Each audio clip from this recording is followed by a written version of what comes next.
Welcome to Burlap Teachers. Enjoy the video. In this video, I will show you how to make very beautiful Rakhi at home. Let's begin by collecting all our necessary supplies. You will need colorful silk threads, a small piece of cardboard, and an assortment of decorative beads. Don't forget fabric glue, sharp scissors, and a ruler for accurate cuts. Selecting your favorite colors and unique embellishments is the first and most exciting step to creating a truly special Rakhi for your loved ones. Now let's construct the foundation of your Rakhi. First, cut a small cardboard circle, approximately 1.5 inches across, which will serve as your base. Next, take your chosen silk thread and wrap it tightly around 2 fingers about 20 times, forming a dense bundle.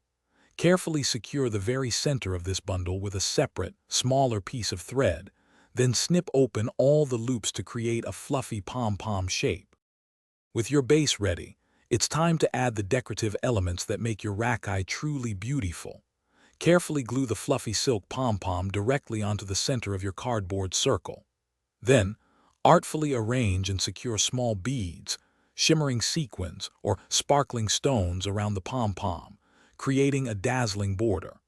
For an extra touch of charm, you might consider attaching a tiny fabric flower or a small, decorative mirror. Finally, let's add the tying strands and ensure your Rakhi is perfect. Cut 2 pieces of silk thread, each approximately 12 inches in length.